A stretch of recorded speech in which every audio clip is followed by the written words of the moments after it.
కొయ్ కొయ్ 108 చూడండి. ఇక్కడ ఎవరికి ఎక్కడ ఏ గ్రామంలో ఒక గర్భిణీ స్త్రీకి పొందొచ్చినా ఫోన్ చేస్తే చాలు 20 నిమిషాల లోపల కొయ్ కొయ్ కొయ్ కొయ్ కొయ్ కొయ్.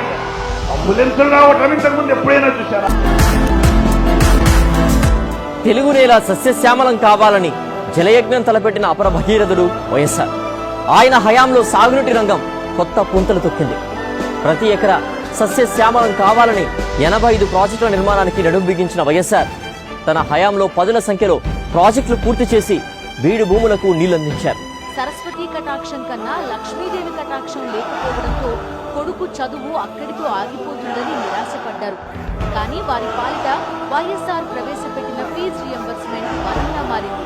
మల్లికార్జునను ఉన్నత విద్యావంతులను చేసింది. ఎంబీఏలో చేరి ఉత్తమ ఫలితాలు సాధించాడు. మంచి మార్కులు రావడంతో క్యాంపస్ సెలక్షన్స్ లోనే ఉద్యోగ అవకాశం దక్కింది. ఆ తర్వాత తానే సొంతంగా బిజినెస్ స్టార్ట్ చేసి 25 మందికి ఉపాధి కల్పిస్తున్నాడు.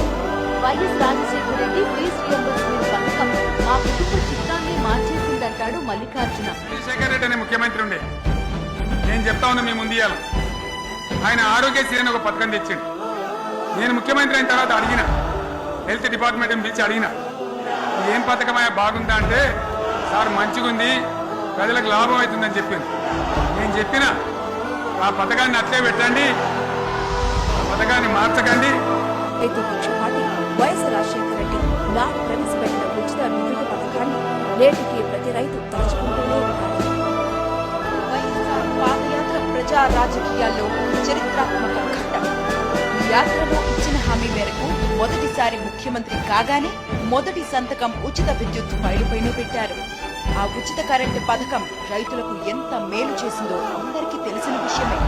నేటికి అందుతున్న ఆ పథకం రైతుల పాలిట గొప్ప వరంగా మారింది. మరుపురాని మహానేత, ఉమ్మడి ఆంధ్రప్రదేశ్ రాష్ట్రానికి దివంగత నేత డాక్టర్ వైఎస్ రాజశేఖర రెడ్డి గారు ముఖ్యమంత్రిగా పనిచేసినటువంటి 5 ఏళ్ల 3 నెలల కొద్ది కాలంలోనే మనసుండాలే కానీ ప్రజలకు ఎంతో మేలు చేయవచ్చని చేతల్లో చూపించినటువంటి గొప్ప నాయకుడు డాక్టర్ వైఎస్ రాజశేఖర రెడ్డి గారు. రాజశేఖర రెడ్డి గారి జన్మదినం రోజున రైతు దినోత్సవంగా జరుపుకుంటాం. మరి అది వారికి ఇచ్చేటువంటి గొప్ప నివాళిగా నేను భావిస్తున్నాను. జై హో వైఎస్ఆర్, జోహార్ వైఎస్ఆర్.